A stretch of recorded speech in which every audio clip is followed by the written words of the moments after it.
On October 30, 1976, a woman with her lover gets interrupted by a loud knock on the door. The townspeople have forcibly pulled Natty away, while a boy is seen hiding under the bed. They demand that she hand them a certain black book, and imply that surrendering the book is her only way out. Natty denies any knowledge of this book, which causes the people to lock her in the shed and set it on fire. In her final moments, Natty curses them and vows to return someday to make all their lives a living hell. At the present time, Britt, a young and striking babysitter, is trusted with the care for the siblings Wyatt and Jolie Henderson. Their recently divorced mother Diane is a broker in a highly competitive real estate industry, and has to leave for an important deal that she's hoping to close. Jolie shows Wyatt the Natty Knox mask that she made for the upcoming Halloween, and tells him that she plans to show it to their dad.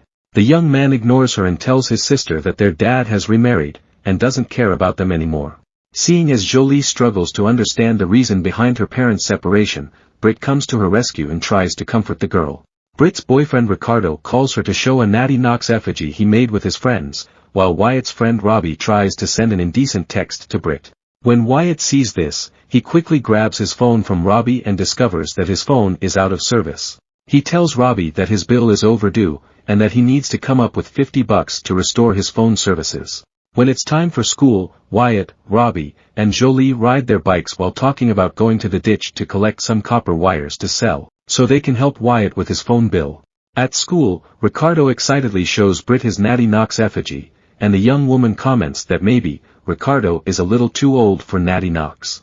Ricardo and his friend plan to burn the effigy on Halloween, and play the Natty Knox game in their neighborhood. He invites Britt to join them, but the young woman declines as she needs to watch for Wyatt and Jolie. Meanwhile, the trio reaches the location of the copper wires, and discovers that Robbie lies as they have to steal them from someone. Robbie takes Jolie to the front door to knock and serve as a distraction, and when the man answers, Wyatt rushes to steal the wires. Once the trio regroups, Robbie decides to have more fun and asks Jolie if she wants to play Natty Knox on someone's house. Wyatt initially refuses to join them, as he is still upset with Robbie for making him steal the copper wires. But when Robbie challenges him and tells him he's a coward, Wyatt gives in and knocks 9 times at the house that Robbie pointed out. After knocking, Wyatt and Robbie take a peek at the window, and are shocked to accidentally witness Abner Honeywell attacking a young woman and dragging her to the basement. The two rush to hide when they see the man approaching, and after Abner goes back inside, they quickly run in fear for their safety. While the trio runs away, they didn't notice that Abner becomes aware of their presence when he sees them from his window. When they reach safety, Wyatt suggests calling the police to report what they have witnessed. Robbie initially disagrees because if they do, the police will learn that they stole a bunch of copper wires. Wyatt tells them that they will use a payphone, and proceed to contact 911 and tell the details of what they had seen. Somewhere else, Ricardo complains about Britt spending too much time with Wyatt and Jolie, and tells her that he missed their private time together. To appease the man, she explains that she cares for those kids even though they aren't related by blood. Their conversation is interrupted when someone calls Britt from her phone, inquiring if she has an idea of a missing woman named Grace Kinsley. After Britt says no, she hangs up the phone and promises her boyfriend that she will spend more time with him. When they reach the Hendersons' house, she finds the siblings and berates them for ditching school. Wyatt tells her to shut up, so he can listen to what his dad is saying to his mom. Diane is desperately imploring the man to remain a part of Jolie's and Wyatt's lives, but her ex-husband staunchly rejects her pleas and abruptly leaves the house. Wyatt and Jolie are heartbroken with what they heard, so Britt sends Ricardo home to comfort the siblings. She asks why Wyatt has not been answering his phone, and Jolie tells her that his phone service was cancelled. After Diane leaves for work, Britt makes dinner and promises Jolie that they will do something fun after dinner. When she turns the TV on, she hears the news about the missing woman, where the anchor pleads for anyone who can tell them Grace's whereabouts. Back at Abner's house, he paints his face and continues with his atrocious plan with the young woman, who turns out to be Grace Kinsley, the missing person on TV. He watches an old movie of a woman being taken by a masked person, and covers his eyes when the assailant repeatedly stabs his victim. He then starts to have a vision of Natty Knox, asking him to hurt and kill people. But this time, she demands that he finish off Wyatt, Jolie, and Robbie. Later, someone knocks on Henderson's house, and when Diane answers the door, she finds a police outside responding to a domestic disturbance call from earlier. Diane explains that it was a false alarm, and adds that she and her ex-husband are just going through something. Ricardo and Britt are making out inside the man's truck, unaware that Abner is hiding behind the effigy at the back and watching them. When Britt walks home, Abner discreetly follows her and watches as she changes her clothes from the window. The next day, Robbie finds a flyer plastered around town, seeking information about Grace. When he stares at the photograph, he remembers the woman they saw at Abner's house, and tells Wyatt that Grace might be the same young woman. He adds that the cops didn't do anything to investigate, even after they reported the incident to them. Wyatt suggests that they should try to find the identity of the man, and use his mom's real estate software to search his house. After some digging, the pair learns that the house is in foreclosure, meaning that the man or anyone else is not supposed to be there. Wyatt tells Robbie that he can search for the last owner's name from his mom's office, but Robbie has some other ideas and leaves. In Abner's house, as the man watches old slasher films, he gets startled when someone throws a ball with an attached note on it. When he opens the note, it states that they know what he did to Grace, and notices the letter WH written on the ball. At school, Robbie wonders if they'll get the reward money that Grace's family offers, in case the assailant turns himself in on his own. Wyatt tells him to shut up, as he doesn't want to think about it at the time. When Wyatt closes his locker, he accidentally drops some of his baseball, and when Robbie helped to pick them up, he is horrified to see that all the ball have Wyatt's initials on them. At the sheriff's office, Abner is wearing a cop's uniform while processing the baseball for fingerprints. The man turns out to be a cop by day, but as night descends, he transforms into a deranged serial killer. Somewhere else, Wyatt goes to her mother's office to find information about the house's history. He then meets Mr. Meredith, the office manager, who informs him that the property has consistently proven to be a tough sell, repelling potential buyers time and again. He tells him the story of its ownership, where the legendary Natty Knox herself had resided in the same house. Initially, Wyatt is reluctant to believe him, as he grew up on Natty Knox's story and thought that it was just a myth. Mr. Meredith explains that the house belonged to a God-fearing German couple with a sole daughter named Natty Knox.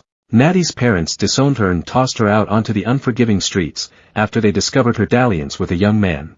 Undeterred by this harsh expulsion, Natty set her sights on Hollywood, aspiring to become a movie star. Unfortunately, her destiny took a cruel turn, when all she got was to star in drive-in movies and low-budget horror films.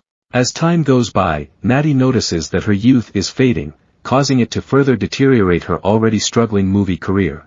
With a limited option left, Natty went back to her hometown and found that her old home had been abandoned by her family. Without a job and proper education, Natty turns to selling herself to make ends meet.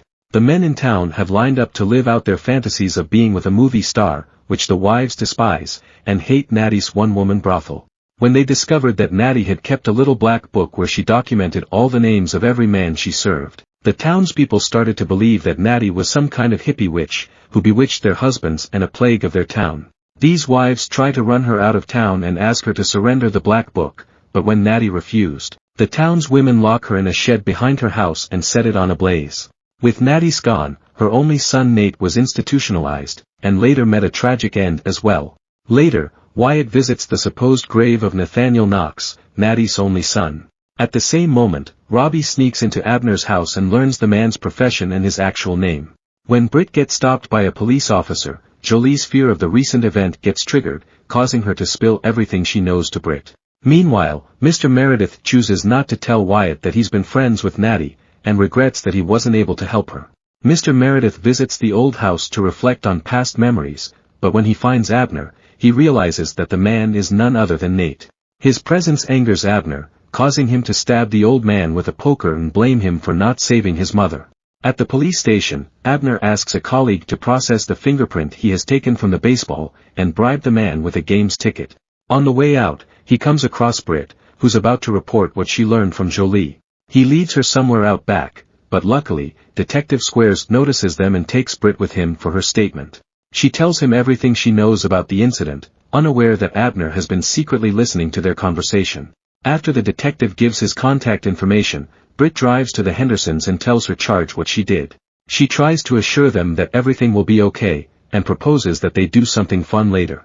At Diane's work, she finds a note left by Mr. Meredith on her desk, in relation to the Knox property and her son. Thinking that Wyatt is in trouble, she visits the old Knox house. When Abner finds her outside, he pretends to escort her inside the house for safety. She gets suspicious when Abner keeps on insisting in showing her the basement, and when she hears a strange noise, Abner suddenly chokes her until she loses consciousness. Wyatt visits Robbie to inform him that everything is done, but before he can say anything, Robbie confesses that he went to the house to gather evidence against Abner. He was hoping to turn it over to the police in exchange for the reward money, which he believes could be his ticket to a fresh start, away from their godforsaken town. Robbie adds that there's a reason why the police didn't do anything about their call, and explains that Abner is a cop. When Wyatt tells him what Britt did, they rush to look for the woman to warn her of the possible danger. Britt and Jolie visit a Halloween haunted house, not knowing that Abner has been secretly following them. Abner receives a message from his colleague, who sent him Robbie's identity and police records. When he's about to resume his plans for Britt, Detective Squares unknowingly intervenes and reveals that he has learned Abner's true identity. Abner didn't waste any more time, and ruthlessly takes the life of his fellow officer. He then tries to follow Britt when she gets separated from Jolie, but luckily, Wyatt and Robbie arrives in time to prevent Abner from acting on his plans. Robbie asks Britt about the name of the cop she talked to which she answers that it was Detective Squares. Britt is upset that Robbie got Wyatt and Jolie in trouble, so he warns him not to do it again before they go home. At the same time, Abner tracks Robbie to his home and interrogates his mother's boyfriend Ajay. After beating the man and breaking several of his fingers, Ajay eventually reveals that Robbie hangs out with Wyatt. Meanwhile, Wyatt searches for Natty Knox on the internet, and finds that Mr. Meredith has been telling him the truth. Through his research, he also discovers that Abner Honeywell is in fact Natty Knox, who suffered severe burns during the fire at the psych hospital, making it possible for him to take the identity of the real Abner Honeywell, which he assumes to perish in the same fire. When Abner reaches Henderson's house, he surprises Britt and incapacitates her with a taser. He forcefully asks her about her companion's whereabouts, to which she lies and answers that they are staying with their dad. Abner pulls her body outside, and locks her in the trunk of his car. Jolie wakes from Britt's screams, and before she can look further, Wyatt finds her and takes her to hide. After the man leaves, Wyatt rushes to call the police and finds Robbie outside their house. He tells him that Abner has taken Britt, so they join forces and make their way to Abner's house in a daring rescue attempt. Ajay finds the pair outside Abner's house, who follows Robbie to help his girlfriend's son. Wyatt tells them to go through the back, while he enters at the front door. He attempts to outwit the man by questioning his sanity and taunt him, in an effort to provoke him to show himself. As the two face each other, Wyatt hits the man with a baseball bat, but before he can knock him out, Abner uses a taser on Wyatt. Meanwhile, Robbie finds Grace in the basement and frees her from her bindings, while Abner goes back to Britt and forces her to watch Natty Knox old slasher films. When Abner notices that Britt seems to get hypnotized by Natty, he walks toward Diane and starts smelling her hair. When Wyatt regains consciousness, he yells for Britt and tries to locate her. After hearing her son's voice, Diane seizes the opportunity to free herself while Abner is distracted with Wyatt. She takes the knife from the table and attacks Abner, and when she gets a hold of a weapon, she shoots the man to end his terror. As Abner falls, black fumes escape from his mouth, and within them, the face of Natty is discernible. This eerie sight suggests that Abner was possessed by Natty's spirit all along, controlling her son's actions to take her revenge.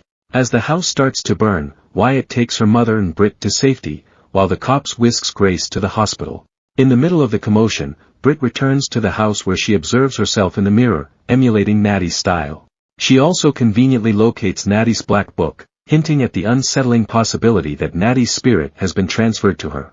Subscribe to watch more videos like this. You can also hit the notification bell and like the video to help the channel out. Thank you.